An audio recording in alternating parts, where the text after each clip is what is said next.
Start कीजिए।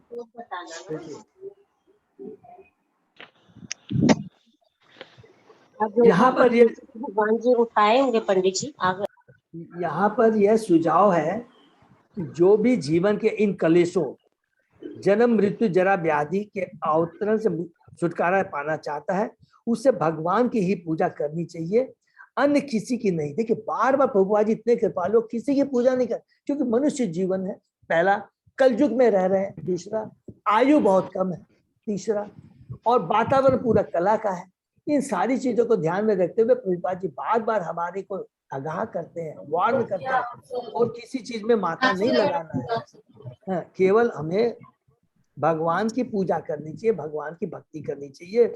कि जैसा कि भगवद गीता के 18 के 65 श्लोक में कहा है, वह सबको मालूम, मन मना भव मद्दाचे, केवल हमें भगवान की भक्ति करनी। यदि हम सचमुच अपने बद्ध जीवन का अंत चाहते हैं तो हमें भगवान श्री कृष्ण की पूजा करनी चाहिए, जो अपने अंश रूप समस्त जीवों पर सहज स्नेह का प्रत्येक जीव के हृदय में विद्यमान है। ईश्वर सर्वभूतानां।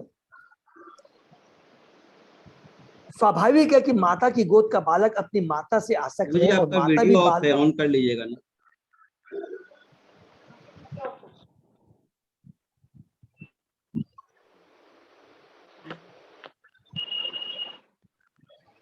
Okay sorry, thank you. स्वाभाविक है कि माता की गोद का बालक अपनी माता से आसक्त रहे, और माता भी बालक से आसक्त रहती है, किंतु जब बालक बड़ा हो जाता है और परिस्थितियों से घिर जाता है तो क्रमशः माता से विलग होता जाता है। यद्यपि माता चाहती रहती है कि बालक कुछ न कुछ सेवा करे, स्वयं भी वह उस बालक के प्रति सम्मान रूप से बत्सल रहती है, किंतु बालक उसे भूल जाता है। इसको अंडरलाइन कर लेंगे। जब भी कई लोग कहते हैं ना कि भगवान की तो मेरे ऊपर कृपा नहीं है, कृपा तो भगवान की सदैव रहती है। माता का अपने बच्चे के प्रति हमेशा भाव वही रहता है, चाहे वो बालक के रूप में हो, जो बड़ा हो जाए। ये तो हम बद्ध जीव हैं, भौतिक जगत में आकर के जैसे से बड़े होते जाते हैं, जैसे से भौतिकता में और घुसे जाते, सोचते हैं कि मैं ही स्वामी हूँ, मैं ही करता हूँ, मैं ही भरता हूँ, और वो माँ को भूल जाता है, वो अपने पिता को भूल जाता है। भगवान कभी भी नहीं बोलते हैं। स्वयं भी उस बालक के प्रति समान रूप से वत्सल है, समान रूप से। ऐसा नहीं कि तू जब बालक था अब तब तेरी मेरे प्रेम भक्ति ज्यादा थी, प्रेम जाता था, अब तू बड़ा हो गया, तो नहीं। ये तो हमारी मत चेतना में परिवर्तन आता है, माँ के भाव में कभी भी परिवर्तन नहीं आता, किंतु बालक उसे भूल जाता है। इसी प्रकार चूंकि हम भगवान के अंश है, भगवान हम पर सदैव वत्सल रहते हैं और चाहते रहते कि हम उसके धाम वापस आए, किंतु हम ऐसे बद्ध जीव हैं।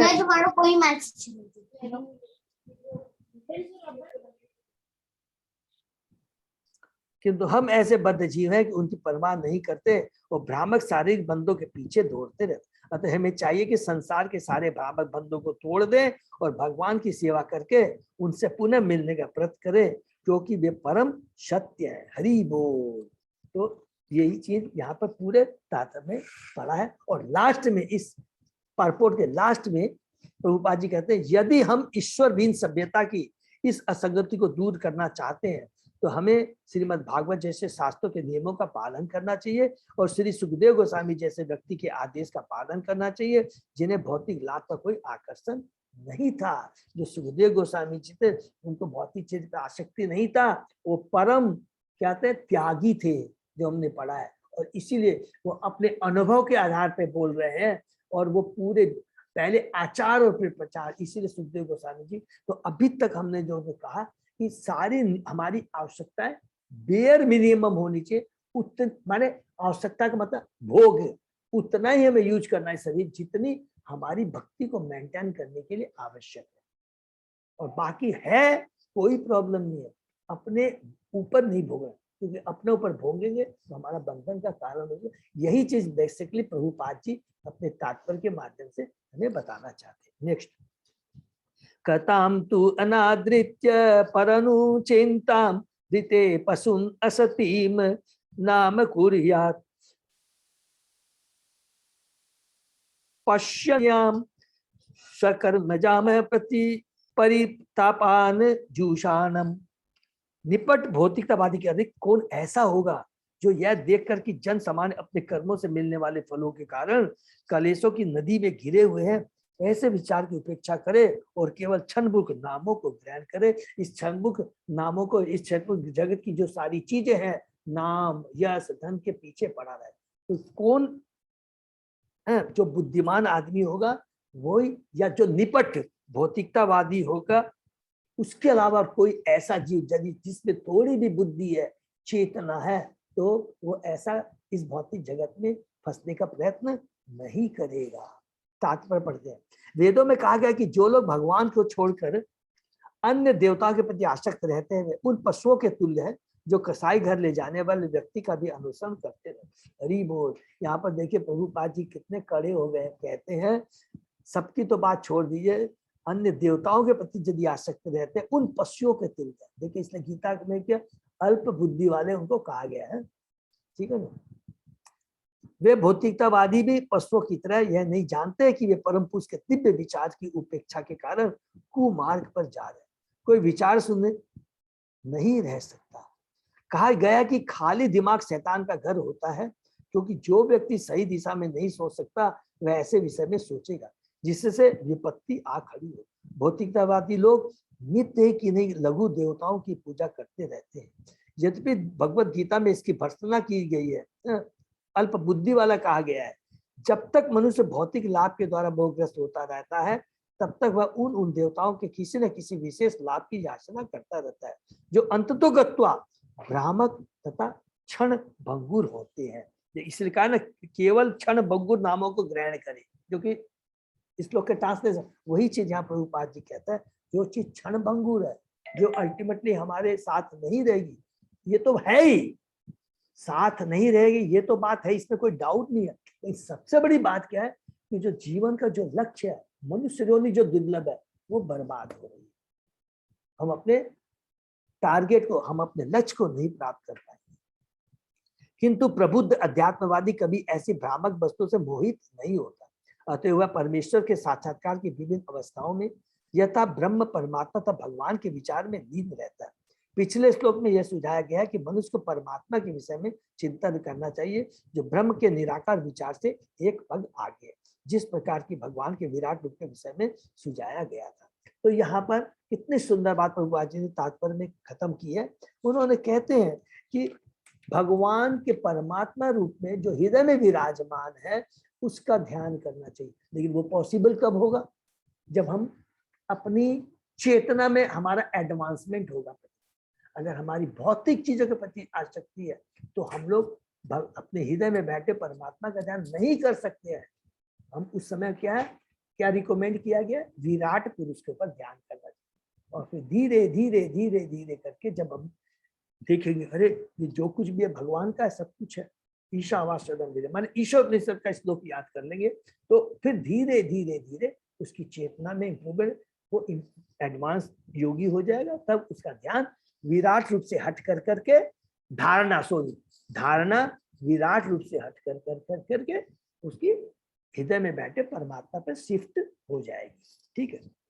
लास्ट में प्रभुपाद जी तात्पर्य कहते हैं भगवान जीवों के कष्टों की समस्त परिस्थितियों के प्रति निरपेक्ष बने रहते हैं, किंतु जो उनके चरण कमलों की एकदम लास्ट में की शरण ग्रहण करते हैं उन्हें वे समुचित सुरक्षा प्रदान करते हैं और ऐसे जीवों को अपने धाम वापस ले जाते हैं। तो यहाँ पर विराट रूप को हटा करके फिर धीरे धीरे हमें कहा गया कि हमारी आवश्यकताओं को अगर हम कम कर देंगे और उसको कम कर करके हम अपनी चेतना को, अपने समय को भगवान की भक्ति में लगाएंगे तो अवश्य हमारा जो क्या बोल फिर भूल जाता हूँ ऑब्जेक्ट है वो विराट रूप से शिफ्ट होकर करके परमात्मा जो हृदय में बैठे उसमें शिफ्ट हो जाएगा। तो अब यहाँ से 8वें श्लोक से जब हमारा भगवान हृदय में बैठे भगवान के ऊपर जब भी हमारी धारणा बैठ जाती है, धारणा आश्रय ऑब्जेक्ट अगर हमारा परमात्मा हो जाता है तो उनके बारे में बताया जा रहा है। केचित् स्वदेयंत हृदय अवकाशे तादेश मात्तम पुरुषम बसंतम चतुर्भुजम कंज रथ अंग संग गदाधरम धारणया स्मरन्ति। अन्य लोग भगवान को शरीर के हृदय प्रदेश में वास करने वाला एवं केवल एक बित्ता परिमाण का 4 हाथों वाला तथा उनमें से प्रत्येक में क्रमशः कमल रथ का चक्र, शंख तथा गदा धारण किए ध्यान करते हैं। हरि बोल। तो अब यहाँ पर बोलते हैं कि जो एडवांस योगी होते हैं वो हृदय में अब किसका ध्यान करते हैं? हृदय में बैठे हुए परमात्मा का। तो उनके बारे में बताया गया। सर्वव्यापी, तात्पर्य पढ़ते हैं। सर्वव्यापी भगवान प्रत्येक जीव के हृदय में परमात्मा रूप में वास करते हैं। नंबर 1, अंतर्वायु परमात्मा का परिणाम बीच की अंगुली के अंगूठे तक अर्थात 1 बीता या 8 इंच अनुमाना जाता है। माने परमात्मा का साइज बता रहे हैं कि वो कितना होता है, 8 इंची होता है। इस श्लोक में वर्णित भगवान का रूप विभिन्न प्रतीकों से दाहिने, अच्छा, और जो चतुर्भुज रूप होता है, ये नोट कर लेंगे, ये बहुत है कि जो हृदय में जो परमात्मा है वो क्या चतुर्भुज रूप में है? और दाहिने हाथ के निचले भाग से बाएं हाथ के निचले भाग में क्रमशः कमल, चक्र, शंख तथा धारण किए हुए हैं। और जनार्दन कहलाता है, जिसका अर्थ है जन सामान्य को वश में रखने वाला भगवान का अंश। इसी प्रकार कमल, शंख आदि प्रतीकों से युक्त भगवान के अनेक अन्य रूप हैं और वे पुरुषोत्तम, अच्युत, नरसिंह, त्रिविक्रम, ऋषिकेश, केशव, माधव, अनिरुद्ध, प्रद्युम्न, संकर्षण, श्रीधर, वासुदेव, दामोदर, जनार्दन, ये जितने भी हम नाम बना रहे हैं ये सब वैकुंठ लोक में भगवान का, ये जो हमने बार बार पढ़ा है, ये सब जो नारायण से फिर जो चतुर्भुज है, तो वैकुंठ लोक में असंख्य वैकुंठ लोक है। सब में अलग अलग भगवान विष्णु रूप में, 4 भुजा के रूप में, ये अलग अलग नरसिंह रूप में, सकर्षण रूप में, पुरुषोत्तम रूप में है। तो पढ़ लेते हैं। वासुदेव, दामोदर, जनार्दन, नारायण, हरि, पद्मनाभ, वामन, मधुसूदन, गोविंद, कृष्ण, विश्वमूर्ति, अधोक्ष तथा उपेंद्र नामों से जाने जाते हैं। अंतर्यामी भगवान के ये 24 रूप विभिन्न लोकों में पूजे जाते हैं और प्रत्येक लोक में भगवान का एक अवतार होता है, जिसका परव्योम में एक वैकुंठ है जिसमें भगवान का अवतार होता है। ठीक है, तो यहाँ पर बहुत सुंदर किया, वैकुंठ लोक में भगवान का जो हृदय में जो बैठे हुए परमात्मा का बहुत सुंदर वर्णन। नेक्स्ट, प्रसन्न वक्तम नलीन आयत इक्षणम कदम्ब किंजलल्क पिशांग वाशम लसत महारत्न हिरण्मय अंगगदम स्फुरत महारत्न किरीट कुंडलम। हरि बोल। जिनका मुख उनकी प्रसन्नता को व्यक्त करता है, उनकी आंखें कमल की पंखुड़ियों के समान है और उनका वस्त्र कदम्ब पुष्प के केसर के समान नीले रंग का तथा बहुमूल्य रत्नों से जटित है। उनके सारे आभूषण स्वर्ण से निर्मित तथा रत्नों से जटित है। वे चमकीला मुकुट तथा कुंडल धारण किए हुए। हरि बोल। नेक्स्ट, निद्रहित पंकज कर्णिकालये योगेश्वर आस्थापित पाद पल्लवम श्रीलक्षणम कौस्तुभ रत्न कंधरम अमलान लक्ष्मया बनमालया आचितम। उनके चरण कमल महान योगियों के कमल दृश्य हृदयों के गुच्छों के ऊपर रखे। उनके वक्ष स्थल पर कौस्तुभ मणि है जिसमें सुंदर बछड़ा खचित है। हरि बोल। और उनके कंधों पर अनेक रत्न हैं। उनका पूर्ण स्कंद प्रदेश ताजे फूलों की माला से सज्जित है। भगवान के दिव्य शरीर के आभूषण, पुष्प, वस्त्र, अन्य सारे अलंकरण भगवान के शरीर से अभिन्न है। इनमें से कुछ भी भौतिक अवयव से नहीं बना है। ये बहुत ध्यान से लिखने की कितनी इंपॉर्टेंट चीज लिखा है कि कोई भी चीज जो भगवान से है वो भौतिक नहीं है, सब आध्यात्मिक है। आध्यात्मिक जगत में जैसे हमने दामोदर लीला पढ़ी है तो सबने याद किया व देखा होगा कि यशोदा माँ दूध को जब अंगीठी पर रख देती है तो दूध उफनता है। दूध क्या बोलता है? अरे मैं तो भगवान की सेवा में था और भगवान कृष्ण ये तो कन्हैया माँ यशोदा का स्तनपान कर रहा है, तो फिर मेरी क्या दरकार है? मुझे तो आई शुड कमिट सुसाइड, मेरे को तो आत्म। तो ये देखिए, कभी सोचते तो मन में कभी ये नहीं आना चाहिए अरे यार ये सब तो खाली नहीं, ये बहुत बड़ा अपराध हो जाएगा। आध्यात्मिक जगत में कोई भी चीज भौतिक नहीं है, सब चीज क्या है? सजीव है। इनमें से कुछ भी भौतिक अवश्य नहीं बना, अन्यथा मैं भगवान के शरीर को अलंकित नहीं कर सकता था। इसी तरह परव्योम में आध्यात्मिक किस्मों को भौतिक विविधता से प्रकट किया जाता है। हरि बोल।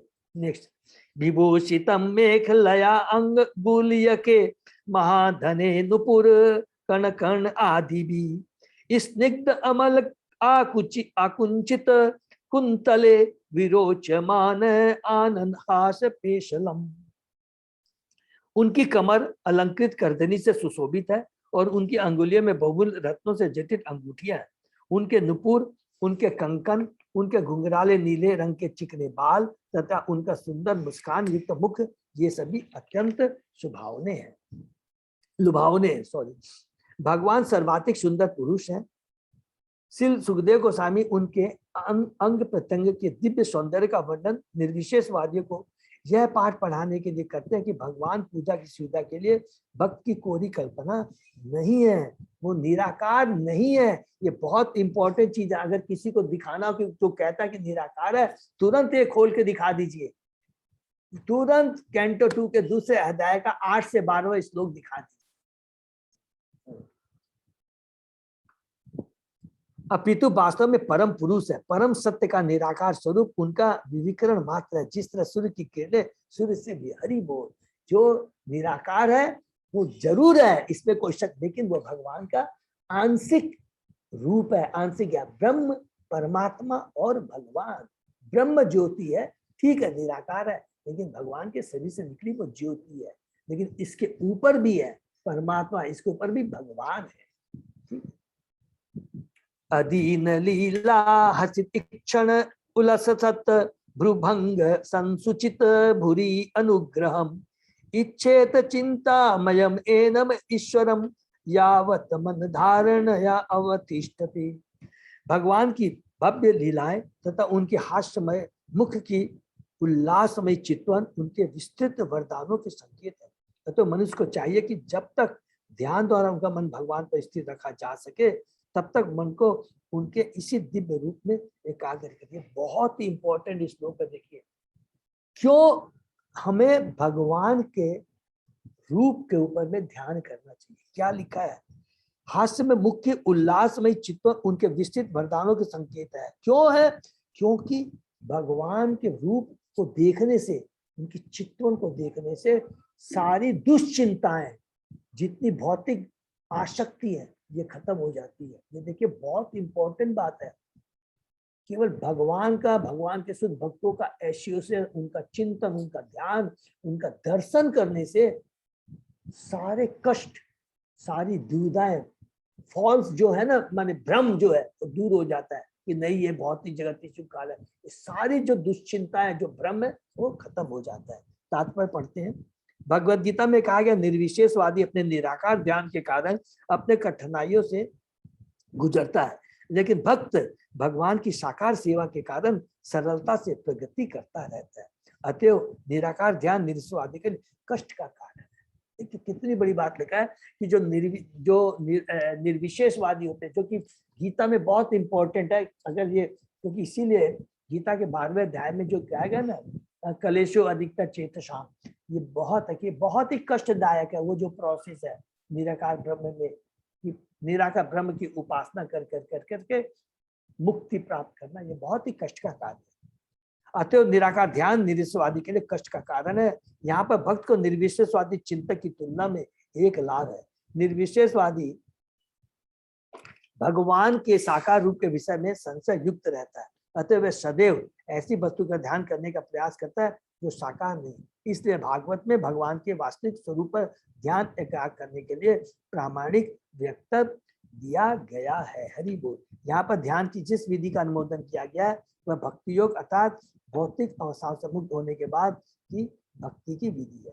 ज्ञान योग भौतिक अवस्थाओं से मुक्ति की विधि है, ठीक है ना। भक्ति योग, ज्ञान योग क्या है, वो भौतिक जगत से छुटकारा पाने की है, और भक्ति योग है भौतिक जगत से छुटकारा पा करके भगवान से जुड़ने की विधि है। तो bhakti is complete detachment from material birth and attachment from Krishna, भगवान से।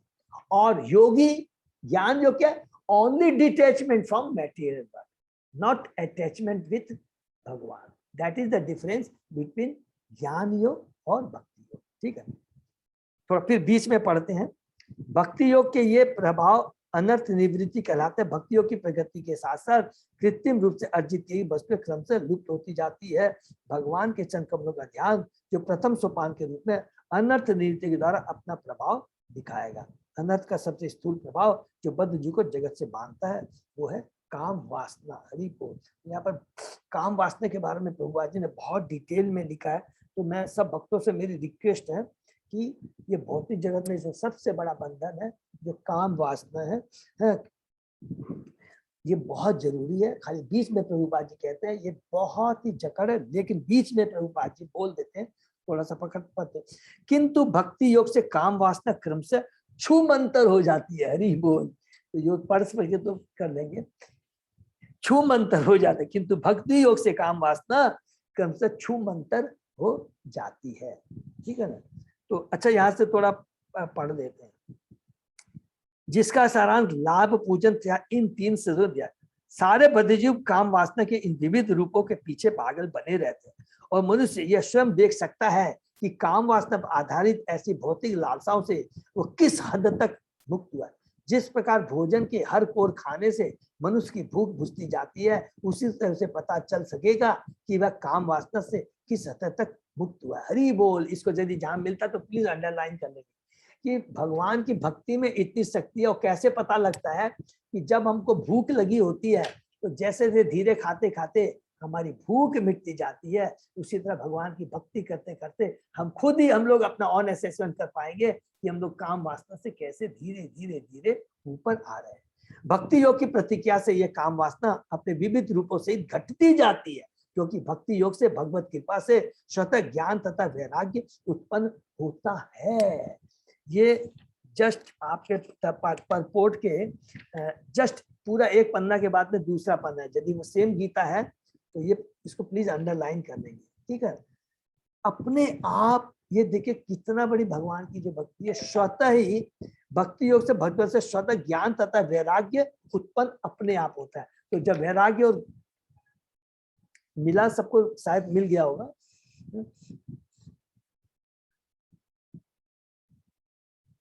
भले ही भक्त भौतिक दृष्टि से ठीक से शिक्षित ना हो, ज्ञान का अर्थ वस्तुओं को उनके उसी रूप में जानना, और यदि विचार विमर्श में यह ज्ञात हो जाए कि कुछ वस्तु ऐसी है जो सर्वथा अनावश्यक है, तो यह स्वाभाविक है जिससे ज्ञान अर्जित किया वह ऐसी अवांछित वस्तुओं को छोड़ देगा।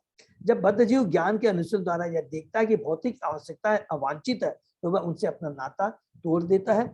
ज्ञान की यह अवस्था वैराग्य अर्थात अवांछित वस्तुओं से विरक्ति कहलाती है।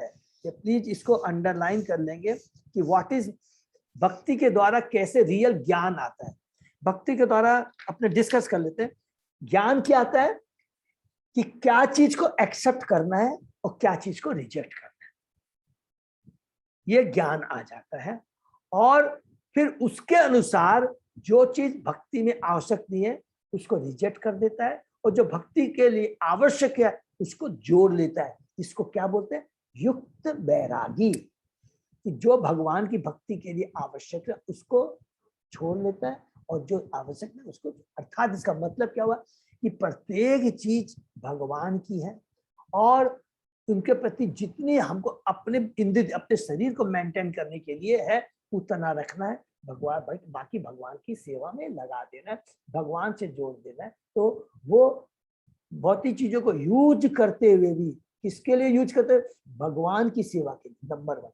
और इस शरीर के लिए उतना ही यूज कर रहा है जितनी भगवान की भक्ति करने के लिए आवश्यक है। शरीर को उतना मेंटेन करना कि अरे कब से मैं भक्ति तो करूं, अगर शरीर नहीं मेंटेन रहेगा तो भक्ति में कैसे करूंगा। उतनी शरीर की आवश्यकता, बाकी भगवान की सेवा में लगाना। अगर ये ज्ञान हो जाता है और उसके हिसाब से कर्म करने लगता है तो वो युक्त वैरागी हो जाता है। ठीक है। तो यही पर हम लोग थोड़ा विराम देते हैं। ये बहुत है। तो ये काम वास्तव तो यहाँ पर अभी हम लोग को परमात्मा के रूप में भगवान जो है उन पर ध्यान केंद्रित करना है। धीरे धीरे धीरे धीरे करते हुए क्या होगा कि हम लोग समाधि की अवस्था, और उसके बाद में फिर अलग हम लोग पढ़ेंगे कि जो ध्यानी जो अष्टांग योग है, जो ध्यानी है, जो परमात्मा का ध्यान करते हैं, उसके बता देता हूँ। उसने लिखा शास्त्रों में 2 पार्ट में था। एक तो होता क्या है, वो लिबरेशन हो जाता है, लिबरेट हो जाते हैं या ब्रह्म ज्योति में जाके मिल जाते हैं। ध्यान करते हैं भगवान का, फिर उसके बाद और दूसरे होता है भक्ति में लग जाते हैं। अरे भगवान ऐसे है, परमात्मा ऐसे है, तो परमात्मा से फिर ऊपर कहाँ चला जाता है? भगवान। 3 स्टेज बताया ना, ब्रह्म, परमात्मा और भगवान। तो परमात्मा का ध्यान करते करते या तो ब्रह्म ज्योति मैंने मुक्ति प्राप्त कर लेते हैं या भक्ति से संग जुड़ जाते हैं। ये लक्ष्य होता है। हरे कृष्णा। हम लोग यहीं पर विराम देते हैं। किसी का कोई प्रश्न है तो पूछ सकते हैं, बहुत इंपॉर्टेंट है।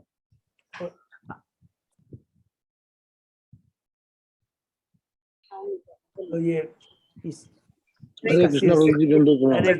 हरे कृष्णा, इसका शीर्षक ही कितना अच्छा है, हृदय में भगवान है। हरि बोल, हरि बोल, हृदय में भगवान। हरे कृष्णा। तो सबको मेरा धन्यवाद प्रणाम। यही हम लोग विराम देते हैं। हरे इसका कृष्णा। हरे कृष्णा, इसका तात्पर्य को सब लोग प्लीज जरूर पढ़ेंगे है पूरा अच्छे से। माने 1 नंबर श्लोक से लेकर के 14 नंबर श्लोक तक के तात्पर्य को सब लोग अच्छे से पढ़ेंगे, तो उसमें बहुत कुछ दिया हुआ है। हरे कृष्णा प्रभु जी। हरे कृष्णा, धन्यवाद। हरे कृष्णा प्रभु जी, दंडवत। और कोई प्रभु अजय प्रभु अनाउंसमेंट है कुछ? अनाउंसमेंट सचे जैसा कुछ नहीं है। 18 से 22 तक झूलन का प्रोग्राम रहेगा मंदिर में। हरि बोल। के बाद और रहेगा उसके बाद में, अभी थोड़ा सा और भी ध्यान करेंगे प्रभु। उसके बाद में 31 तारीख और 1 तारीख का है, प्रभुपाद जी का जन्माष्टमी है, प्रभुपाद जी का अपीयरेंस डे है। उसमें बहुत सारी मंदिर में बहुत सारी एक्टिविटी है, तो सब लोग अपने को फ्री रखेंगे है प्लीज। फ्री का मतलब क्या है? रखेंगे और सेवा में अपने को नियुक्त करेंगे, नियुक्त करेंगे। हरि बोल, ठीक है ना, ध्यान करेंगे। और जो लोग मायापुर जा रहे हैं शनि रविवार को, तो रूम बुक्स हो गए हैं, बसें बुक हो गई है। बस कहाँ से चलेगी? एक ही बस की है, जो वही बस हम लोग सॉल्ट लेक से स्टार्ट करेंगे। तो सॉल्ट लेक में कहाँ रहेगी वो मैं आज बस वालों से बात कर करके मैं मैसेज कर दूंगा, कल मैसेज करूंगा। तो सब लोग प्लीज तैयार रहेंगे। सॉल्ट लेक से होती हुई लेक टाउन, बांगुर, उसके बाद में हमारे जो नेचुरल सिटी के भक्तों को उठाते हुए करते हुए सीधा हम लोग मायापुर चलेंगे। तो हमारा 2 दिन का प्रोग्राम है। पहले दिन हम लोग शनिवार को हम लोग, मैं इसलिए बोल रहा, वैसे मैसेज कर दूं बाई चांस डिले हो जाए तो पहले दिन हम लोग वहाँ 11 बजे पहुंचेंगे, अपने रूम में जाएंगे, सब लोग दर्शन करके आएंगे। दर्शन करने के बाद में प्रसादम लेंगे और मोस्ट वाली प्रसादम हम लोग गीता भवन में रखेंगे। और उसके बाद में बहुत बड़ी कृपा कि विनय गोविंद प्रभु से मैंने रिक्वेस्ट किया था, उन्होंने विजय भागवत महाराज ने एग्री किया प्रवचन देने के लिए। ये बहुत बड़ा सौभाग्य। तो विजय भागवत महाराज करीब 4 बजे हमें प्रवचन देंगे, 4 से 5 साल जो। और उसके बाद में मैं चेक करूंगा कि उस दिन क्या बोलते हैं वो जो हाथी प्रोसेशन जो निकलता है, होगा कि नहीं होगा। हो भी सकता, नहीं भी होगा तो उस हिसाब से महाराज खत्म कर देंगे लेक्चर, नहीं तो हम लोग संध्या आरती करेंगे और उसके बाद में डिनर कर करके रेस्ट में जाएंगे। दूसरे दिन हम लोग सुबह उठ कर करके मंगला आरती करेंगे, श्रृंगार आरती करेंगे। जिनको और भी अगर हम लोग को जाना है गौशाला या प्रभुपाद जी का समाधि करके हम लोग ब्रेकफास्ट लेंगे और करीब 9:30-10 बजे निकल जाएंगे हम लोग उसी बस में। हम लोग जगन्नाथ माने राजापुर जाएंगे। राजापुर में वहां पर प्रसादन की व्यवस्था है, जो कि हमने रिक्वेस्ट किया वहां के प्रेसिडेंट को, निर्मल चैतन्य प्रभु को। उन्होंने राजी हो गए हैं कि ठीक है, मैं अच्छे से वहां प्रसादन कर दूंगा और वहीं पर हमारा लेक्चर होगा। वहां पर लेक्चर होने के बाद में हम लोग थोड़ा वहीं से आएंगे। आकर के अगर किसी को कुछ भी परचेजिंग वगैरह कुछ करना है तो अब हमारे ऊपर निर्भर रहेगा कि हम लोग कितने बजे वहां से रवाना है। ठीक है, 4 बजे भी, 4:30 बजे भी, 5 बजे, जैसे भी हम लोग डिस्कस कर लेंगे। ये मोटा मोटी हमारा प्रोग्राम रहेगा। ठीक है ना। हरे कृष्णा। अगर किसी का कोई प्रश्न तो पूछ सकते, नहीं तो हम लोग यही विराम। ठीक है, हरे कृष्ण। और जैसे और मैंने रिक्वेस्ट किया था, मेरी 1-2 भक्तों से, अरुण प्रभु से बात हुई थी, तो मैंने पूरा पार्थो प्रभु से रिक्वेस्ट किया कि हमको एक ही फ्लोर में सारे रूम दे दिए जाए। तो उन्होंने कहा कि नहीं, 99% मैं वही चेष्टा करूंगा, खाली कुछ एसी रूम है एक फ्लोर में सफिशिएंट नहीं होंगे, तो एसी रूम भले ही दूसरे फ्लोर में हो जाए। लेकिन एक ही फ्लोर में वो सारा हमको दे देंगे। और वो आज ही चेष्टा करेंगे मेरे को व्हाट्सएप करने की, तो मैं सबको व्हाट्सएप कर दूंगा। और अजय प्रभु से मैं प्रार्थना करूंगा कि वो थोड़ा पूरा अलॉटमेंट वगैरह का है, बहुत एक्टिव रहते हैं, तो वो मैं उनको पूरा समझा दूँ, तो उनसे हम लोग कांटेक्ट कर तो लेंगे। फिर एक मैं बात कर लूँ प्रभु जी, नहीं होगा तो ग्रुप बना देता हूँ फिर नेटवर्क को अलग से, जितने भक्त हाँ प्रभु, जैसा हो तो आप बना दीजिएगा तो बहुत मैं कर दूंगा, कोऑर्डिनेट करने तो में। मैं ठीक है प्रभु, तो मैं आपको लिस्ट बनी हुई आपको तो मेरे को नम- खाली आप मैसेज कर दीजिएगा, तो फिर मैं सबसे रेडी कर दूंगा सर। ठीक है प्रभु, मैं चेष्टा करता हूँ प्रभु, लिस्ट पूरी परफेक्ट है। चेष्टा प्रभु जी करता हूँ। जैसे आपको बताया था थोड़ा जल्दी मिल जाएंगे। प्रभु हरे जी, कृष्णा हाँ प्रभु, बोलिए प्रभु। हम लोग जैसे बताए थे ना थोड़ा जल्दी निकल जाएंगे तो 8:30 बजे के आसपास पहुंच जाएंगे। हाँ, वहाँ रूम कोई चिंता नहीं प्रभु, आपका रूम रहेगा, मैं आपको कल ही रूम नंबर दे दूं, आप आराम से जाके रूम को ले सकते हैं। और फिर अपना है, जब तक हम लोग नहीं पूछते आप अपना दर्शन कीर्तन भजन करते रहिएगा। इसलिए वो राग चालू हो जाएगा ना, इसलिए थोड़ा हम लोग को जल्दी बिल्कुल प्रभु, आप एकदम निश्चिंत रहिएगा एकदम। मैं और कल बोल भी दूंगा स्पेशली आपके लिए है प्रभु, आप एकदम वो जी निश्चिंत आप रहिए। पार्थ प्रभु बहुत कोऑपरेटिव है, जैसे बोलेंगे एकदम पूरा तैयार रहते हैं हर समय। प्यार रहेगा उनको मैंने इस पे किया। और अरुण प्रभु एकदम जाके आपको रूम रेडी मिलेगा है, आप एकदम जाके उसमें हरे कृष्णा। धन्यवाद। और किसी का कोई प्रश्न तो पूछ सकते, तो यही विराम देते हैं। हरे कृष्णा। सही भक्तों का बहुत बहुत धन्यवाद। पार्थ का सेशन बहुत बहुत धन्यवाद। हरे कृष्णा, हरि बोल। हरे कृष्णा हरे कृष्णा, धन्यवाद, हरे हरे कृष्णा।